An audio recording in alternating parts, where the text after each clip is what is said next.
Página de abertura. Do livro Ceifa de Luz, psicografado por Francisco Cândido Xavier, pelo Espírito Emmanuel. Número da mensagem 24. Título: Mais alto. Se amais somente os que vos amam, qual é a vossa recompensa? Jesus, Lucas 6:32. Evidentemente, é sempre fácil estimar os que nos amam, valorizar os que nos servem, apoiar os que nos aplaudem, alegrarmos-nos com aqueles que se nos regozijam com a presença, solidarizarmos-nos com os que nos seguem, louvar os que nos reverenciam, ajudar companheiros agradecidos e trabalhar com os que se afinam conosco. Em Jesus, porém, a vida nos impele a diretrizes mais altas.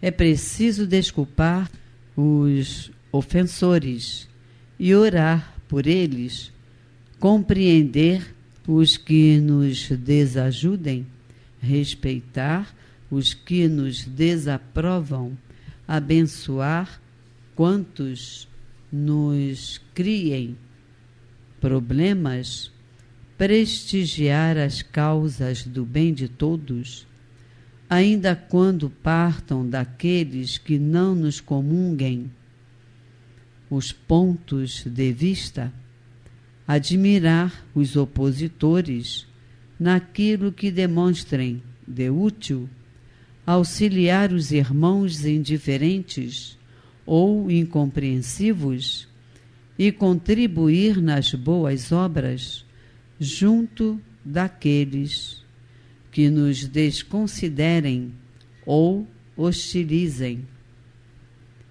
Como é fácil de anotar, tudo agrada quando se trate de agir segundo os padrões de vivência que nos lisonjeiem a personalidade. Entretanto, para servir com o Cristo, é necessário colaborar na construção do reino do amor, com a obrigação de erguer-nos mais alto, para esquecer o próprio egoísmo e realizar algo diferente. Emmanuel. E agora, a palestra. Boa noite, meus irmãos. Que a doce paz do Senhor Jesus continue a nos envolver. Vamos dar continuidade ao estudo virtual do Evangelho segundo o Espiritismo, no capítulo 15, Fora da caridade não há salvação. Veremos os itens de 4 a 7. Que salvação é essa? Salvar a quem? A nós mesmos, meus queridos. Se a salvação está com Jesus, a concretização desse propósito vai depender do posicionamento de cada um. Nada permanece eternamente perdido. Em qualquer tempo, a alma encarnada ou desencarnada pode reencontrar-se, identificando o caminho do Mestre Jesus. Então, a salvação não está numa finalidade que se convencionou denominar céu ou paraíso, e sim na renovação de si mesmo. Vamos ler o item 4, que é o maior mandamento. Mas os fariseus, sabendo que Jesus havia fechado a boca aos saduceus, reuniram-se, e um deles, que era doutor da lei, veio fazer-lhe esta pergunta para o tentar: Mestre, qual é o maior mandamento da lei? E Jesus lhe respondeu: Amarás o Senhor teu Deus de todo o coração, de toda a sua alma e de todo o teu espírito. Esse é o maior e o primeiro mandamento. E eis o segundo, que é semelhante ao primeiro: amarás o teu próximo como a ti mesmo. Toda a lei e os profetas estão contidos nesses dois mandamentos.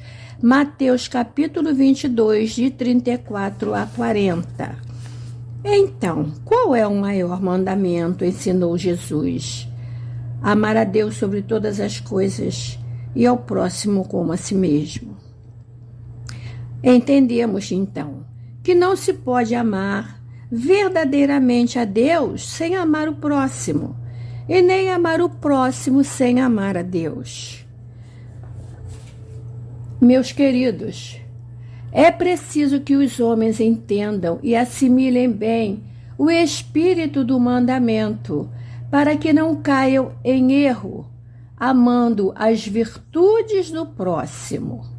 Ah, tão bonzinho, tão elegante, tão simplesinho. E não o próximo mesmo.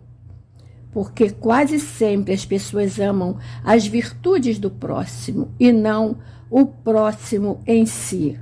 O próximo mesmo, com suas qualidades e os seus defeitos, no momento em que cruzou o nosso caminho, carregando graves imperfeições.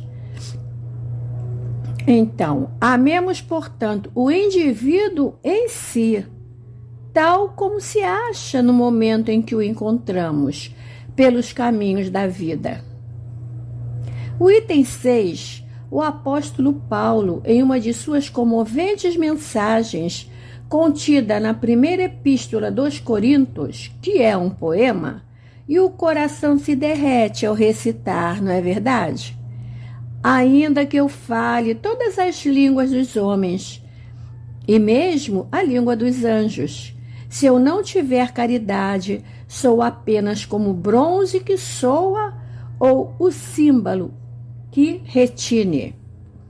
O significado dessa epístola é dos mais relevantes, principalmente levando-se em consideração o atual panorama do mundo, quando percebemos o esfriamento dos sentimentos de solidariedade, fraternidade, e estamos vivenciando esse assunto por conta de pessoas inconsequentes que não obedecem às leis de higiene. A doença está se espalhando. A falta da solidariedade, da fraternidade, principalmente com os mais idosos. Pouco adianta o homem intelectualizar-se ou tornar-se um bambambam da palavra, empolgando multidões com seu verbo inflamado, se ele não alimentar o espírito de caridade que deve presidir os atos comuns da vida. Pouco significa falar bonito, o que o apóstolo comparou à linguagem dos anjos, se não tiver no recesso do coração o sentimento de amor e alimentar as palavras saídas da sua boca.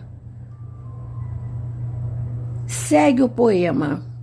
Ainda que eu tivesse o dom da profecia e conhecesse todos os mistérios e toda a ciência, e ainda que tivesse toda a fé, de maneira tal que transportasse montes, e não tivesse caridade, nada seria.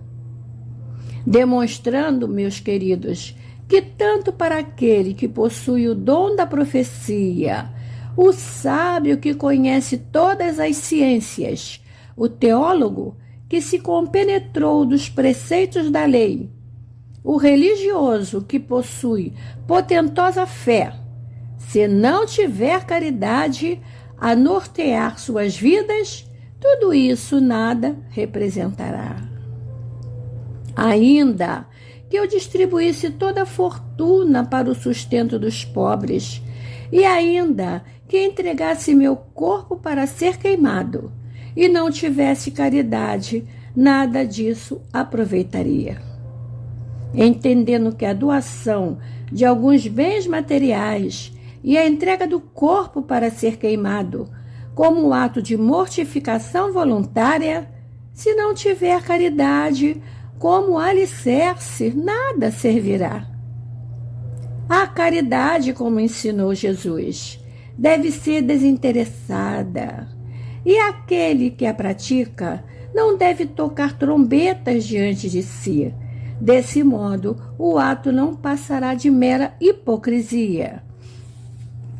E nesse item 7, Paulo termina assim: Paulo faz mais, define a verdadeira caridade, mostra não somente na prática da beneficência, mas na reunião de todas as qualidades do coração, na bondade e na benevolência para com o próximo, como encontramos na questão 886 de O Livro dos Espíritos: benevolência para com todos, indulgência para com as faltas alheias, perdão das ofensas. E para enriquecer o trabalho, procuramos um poeta que diz assim: do pouco, esse pouco que podes despender, vale o muito que falta completar, para dar-te alegria de dizer: transformei uma cela num altar. Esse pouco que fazes reverter no pão e no agasalho dos sem lar, rendem juros que acabam por valer ganhos que não podes calcular. Estende ao desafeto as tuas mãos. Ajuda, sobretudo, aos companheiros que resvalam sem fé no coração. E livre um dia, lembrado com carinho, verás que foram tecidos os roteiros do pouco que cedestes pelo caminho.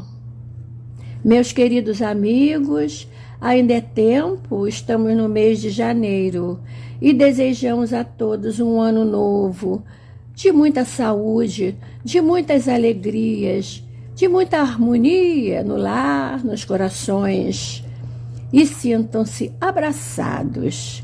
Que Jesus nos abençoe, agora e sempre.